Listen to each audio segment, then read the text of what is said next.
तो hello friend, welcome back to my YouTube channel. आज हम पढ़ेंगे यूरिनरी सिस्टम के बारे में, जो मोस्ट इम्पॉर्टेंट चैप्टर होता है एग्जाम के व्यू से। तो सबसे पहले जान लेते हैं यूरिनरी सिस्टम के वर्क्स क्या क्या होते हैं। तो सबसे पहले आता है इसमें वेस्ट मैनेजमेंट का, जो हमारे शरीर बॉडी में वेस्ट होता है उसको बाहर निकालने का काम करता है, और यह pH, BP and electrolytes manage का काम करता है। और इसके मेजर ऑर्गन की बात करें तो आता है किडनी, यूरेटर्स, यूरिनरी ब्लैडर और लास्ट में आता है यूरेथ्रा। तो चलिए एक एक ऑर्गन को डिटेल में हम पढ़ते हैं। तो सबसे पहले शुरू करते हैं किडनी से, क्योंकि हमारा यह सबसे मेजर ऑर्गन है यूरिनरी सिस्टम में। हमारे पास दो किडनी होती है जो एब्डोमेन में वर्टिब्रल कॉलम के दोनों साइड प्रेजेंट होती है। इसका लेवल की बात करें तो थोरेसिक 12 से नंबर 3 वर्टिब्रा के पास होती है। यह एक बीन शेप ऑर्गन है जिसका लेंथ 10 से 12 सेंटीमीटर होता है, वेथ 5 से 6 सेंटीमीटर, और वेट की बात करें तो 120 से 150 ग्राम होता है इसका वेट। अब इसका इंटरनल स्ट्रक्चर हम देख लेंगे, क्योंकि मोस्ट इम्पॉर्टेंट है, आपको डायग्राम बनाकर लेबलिंग करनी होगी। तो सबसे बाहर का पार्ट होता है रेनल कैप्सूल, उसके अंदर आता है कॉर्टेक्स, उसके बाद आता है मेडुला। मेडुला में प्रेजेंट होता है दोस्तों रेनल पिरामिड्स। रेनल पिरामिड्स के टिप्स पर होते हैं रेनल पेपिला। उसके बाद आता है माइनर कैलेक्स, वो जाके मिलता है मेजर कैलेक्स में, और वो बनाते हैं रेनल पेल्विस। यहीं पर सारा यूरिन एक जगह इकट्ठा होता है जो यूरेटर के थ्रू बाहर चला जाता है।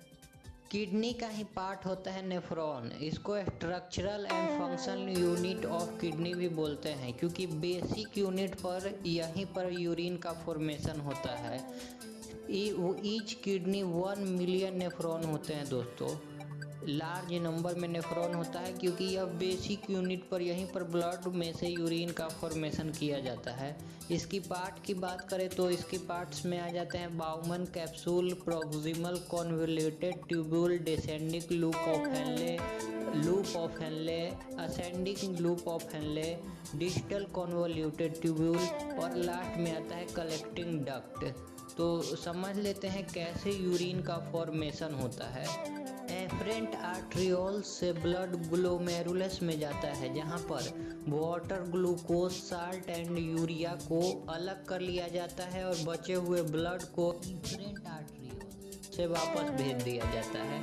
लेकिन इस यूरिया में बहुत सारे ज़रूरी चीज़ भी आ जाते हैं दोस्तों, जैसे ग्लूकोज हो जाता है, सॉल्ट हो जाता है। इसको हमको ऑब्जॉर्प्शन करना पड़ता है। कैसे होता है तो प्रोक्सिमल कॉन्वोल्यूटेड ट्यूब्यूल में वाटर एंड ग्लूकोज का हो जाता है, लूप ऑफ हेनले में वाटर एंड साल्ट का हो जाता है, और डिस्टल कॉन्वोल्यूटेड ट्यूब्यूल में हार्मोन का मैनेजमेंट हो जाता है।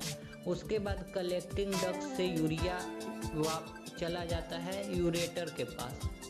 यूरेटर एक पैसेज की तरह काम करता है दोस्तों, जो यूरिन को यूरिनरी ब्लैडर में ले जाकर स्टोर करता है, और यह यूरिनरी ब्लैडर एक सफिशिएंट टाइम तक उस यूरिन को स्टोर करते हैं। उसके बाद इसको हम यूरेथ्रा के थ्रू अपने बॉडी से बाहर निकाल देते हैं। तो यहाँ पर हमारा यूरिनरी सिस्टम कंप्लीट होता है। अगर आपको वीडियो पसंद आया हो, समझ आया हो, तो इस तरह के टॉपिक के लिए हमारे चैनल को सब्सक्राइब करें, वीडियो को लाइक करें, और फिर मिलेंगे अगले वीडियो में।